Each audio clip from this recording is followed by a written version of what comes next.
Prime की इस video series के आज के अध्याय में आप जानेंगे बैलेंस शीट क्या है और ट्रायल बैलेंस के आधार पर उसे कैसे बनाया जाता है।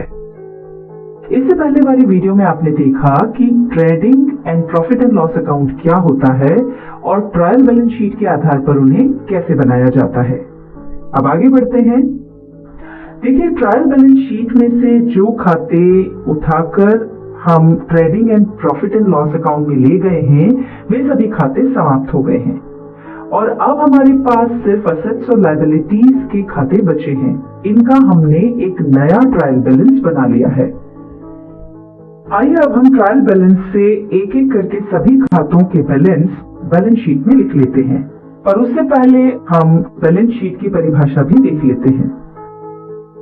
बैलेंस शीट एक निश्चित तारीख को तैयार किया जाने वाला ऐसा स्टेटमेंट है जिसमें एक और व्यवसाय की पूंजी यानी कैपिटल और दायित्वों यानी लायबिलिटीज को तथा दूसरी ओर संपत्तियों यानी एसेट्स को एक निश्चित प्रारूप और क्रम में दर्शाया जाता है।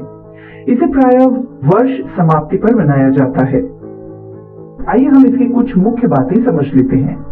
अभी तक हम जहां भी काम कर रहे थे वहां डेबिट और क्रेडिट ऊपर लिखा होता था, पर बैलेंस शीट में इस तरह नहीं लिखा जाता है।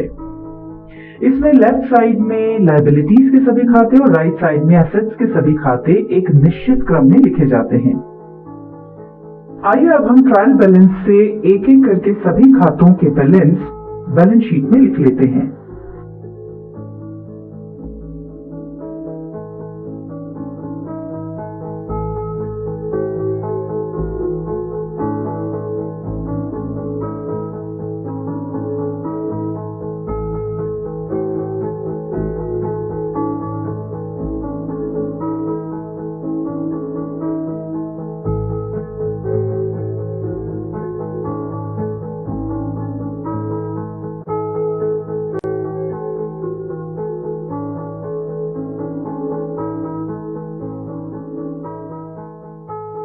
ये देखिए, हमने ट्रायल बैलेंस से सभी खातों के बैलेंस ले लिए हैं।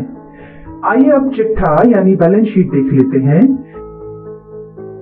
इस बैलेंस शीट से हमें अपनी पूरी आर्थिक स्थिति की जानकारी प्राप्त हो रही है, जैसे हमें किसे क्या देना है, किसे क्या लेना है और वर्तमान में हमारी पूंजी बढ़कर या घटकर अब कितनी है। टैली में अब न तो हमें खातों को क्रमानुसार लिखना होता है और न ही बैलेंस शीट बनानी होती है। टैली ये काम अपने आप करके हमें दे देता है। इस वीडियो सीरीज के प्रारंभ से लेकर अभी तक की वीडियोस में हमने देखा कि मैन्युअल अकाउंटिंग किस तरह होती थी और अब टैली ने उसे कितना आसान कर दिया है। साल भर टैली में सिर्फ वाउचर एंट्री करो और साल के आखिर में trading and profit and loss से संबंधित कुछ एंट्रीज करो, शेष सभी काम अपने आप हो जाते हैं। इसी के साथ टैली हमें व्यवसाय को अच्छे से चलाने के लिए अनेक रिपोर्ट्स भी प्रदान करती है। साथ ही टैली में ये सुविधा भी है कि हम जब चाहें तब हमारा प्रॉफिट एंड लॉस स्टेटमेंट और बैलेंस शीट देख सकते हैं।